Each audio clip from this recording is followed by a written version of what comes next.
Ani ada bersu.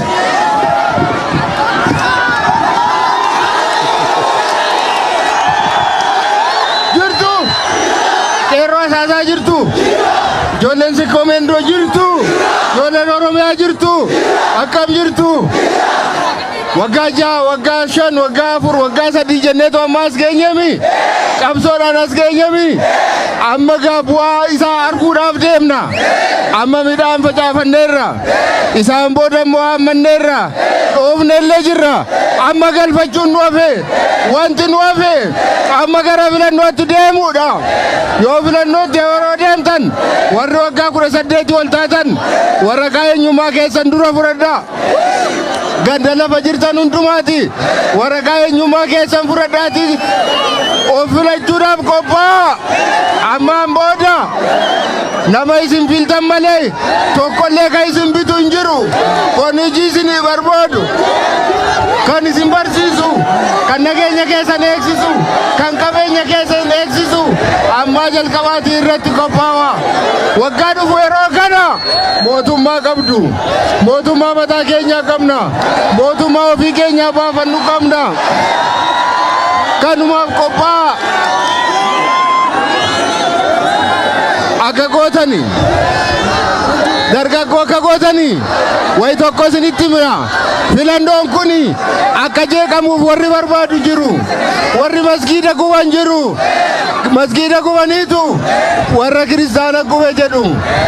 Bataskaana immoo gubaniitu musliima guba isiniin jedhu.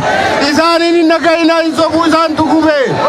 Ilaamee amantaan walii lolina akkasii miire walii gallaami Oromoon tokkomi amantiin keenya adda adda ta'es nuyi tokkomi kutaan adda adda yoo taanes nuyi tokko miti nuyi ijoollee Oromooti miti.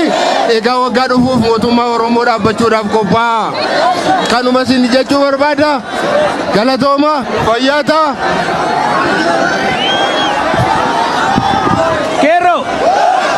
Kerro bakkee agartaniifi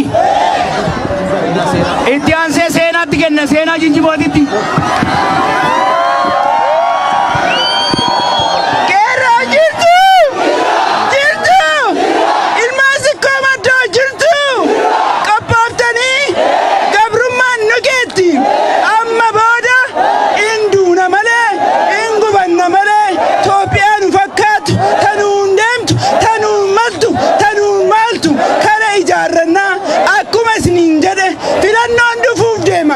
Ganna ta'ee bona ta'ee dhukkubsamne moodhamanne filannoo kanaaf qophoofna.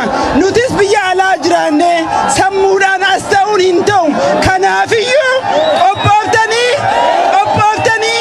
sababaan hin jiru. Booyuun hin jiru. Amma booda nu geetti. Dalagaan nu dalaga. Nutu bulcha. Oromiyaan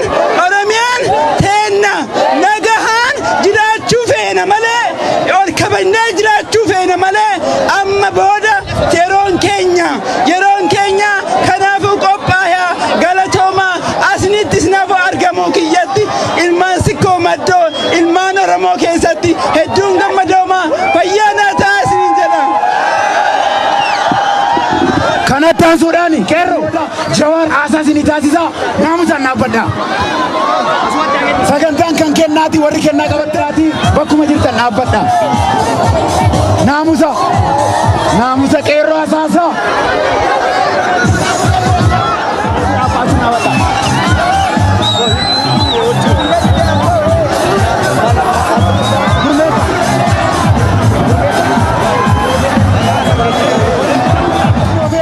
Mararaa guddinaatiif qophaa'e gurmeessaa ayyaanoo bakka bu'eetu fuudha. Piroofeesar Mararaa guddinaatiif gurmeessaa ayyaanoo bakka bu'eetu fuudha. Gurmeessaa ayyaanoo Piroofeesar Mararaadhaaf bakka bu'ee fuudha. Kanuma jiru kennaa rakkoon qabu wal jijjiiru. Itti agarsiisi. Piroofeesar Mararaadhaaf gurmeessaa ayyaanoo fuudheetu jira. Hamilee ittaan suudhaan obbo Baqqalaa Garbaatiif kennaa uummanni Hasaasaa kenneetu jira.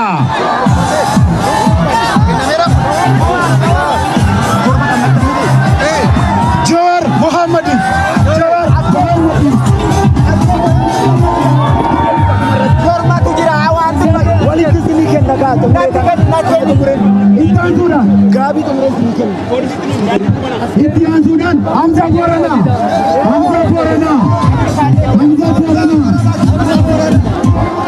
Hamza Borana, Hamza Su, Sena Jinjimo, Sena Jinjimo, Sena Jinjimo, Sena Jinjimo, Sena Jinjimo, Fudhattee jirti, nama Magarsaati, Asaasaa. Lamma Magarsaati. Kormi lama Oromiyaa dhufte tanaaf korma tokkocha goone lamma Magarsaatiif bullukkoo fi korma goonee jirra. Kormillee kalammaatiif bullukkoolee kalammaati. Bakka bu'ee Obbo Jawaar kenninaaf. Kenna raawwanneetu jira. Isa hafe onno. Achumatti kenna amma kallattiidhaan Jawaar Mohammed Asaasiriif godha. Tokkomsaa qabsoo biyya teenna. Tole. Miidiyaa inni asoofsiifna. Lammaffaan Kamaal bu'ame jarallee uffisa qabu.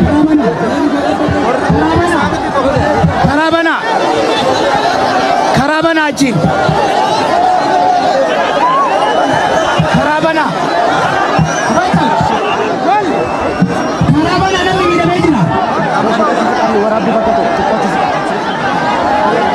Waraabbii bakka ta'u.